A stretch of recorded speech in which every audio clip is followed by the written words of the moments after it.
One beautiful early autumn morning, a special train swept into the big station.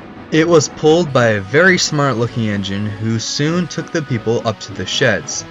The Fed controller's engines were most confused. "That's City of Truro," explained Duck's driver. "Poster boy of the Great Western. He was the first engine to go 100 miles an hour." "We know who he is," gasped Duck, awestruck. "But what is he doing here?" "He brought the Railway Society here to see you engines." Duck's driver chuckled as he saw him staring at the visitor. "Come on, let's go say hello."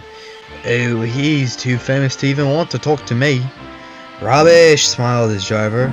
"Don't be shy." Duck waddled awkwardly up next to the City of Truro. "Hello," he said meekly. "May I talk to you?" "Of course, fellow Westerner. What might your name be?" "Everyone calls me Duck." "What a wonderful name," smiled the famous engine. Duck felt reassured. "I am glad to see another Westerner around here. Cecil tells me marvelous things about this railway." Duck chuckled. "Yes, well, I tried to teach him our ways, all shipshape and Swindon fashion." "Ah, well, one of these days they'll realize that the Great Western Way is the only proper way of doing things." Duck most wholeheartedly agreed. City of Truro told Duck all about his record-breaking run from Plymouth to Bristol many years ago, and Duck told him stories about the engines of Sodor until late in the night. The other engines soon got to know the visitor too, and by the next morning they were all good friends. They were sad to see him go, all except Gordon, who grunted. "Good riddance," he snorted. "Keeping me up all night with his Great Western talk. What a lark!" "Shut up," snapped Duck. "He's famous, a respectable engine at that." "More famous than me." "He's famouser than you. He was breaking speed records before you were even a drawing on a board." "Yes, allegedly. I wouldn't trust him. He's got no dome. Never trust domeless engines. They aren't respectable. Besides, 100 miles an hour isn't that hard." "I never boast," James snorted nearby. "But 100 miles an hour would be easy for me." And with that, Gordon glided away loftily.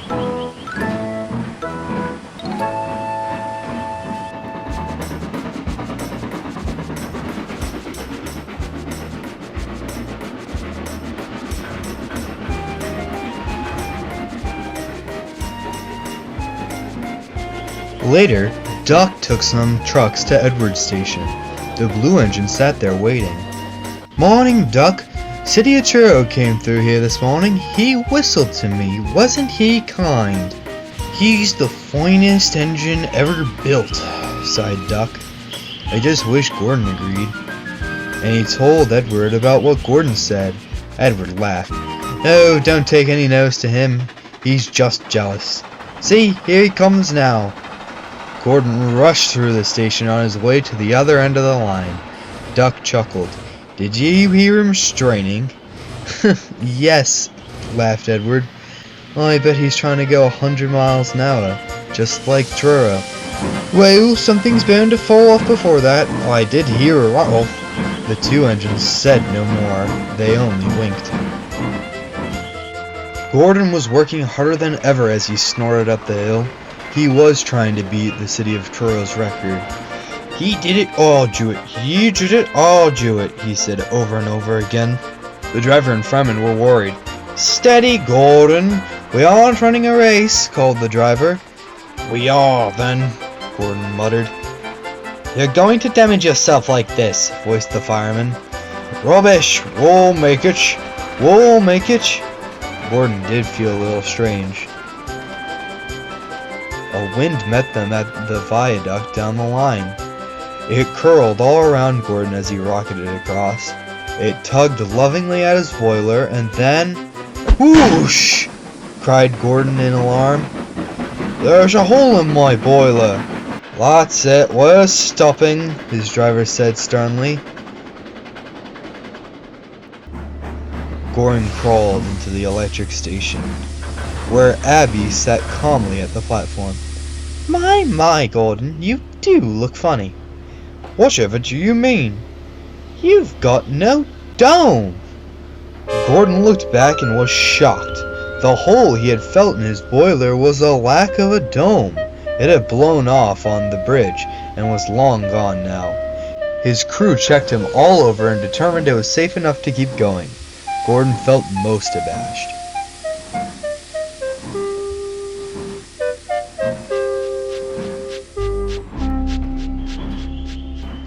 He got a new dome at the works and returned to the shed that evening feeling very humbled. One by one the other engines arrived home. No one said a word until a voice quietly said, "Never trust domeless engines. They aren't respectable."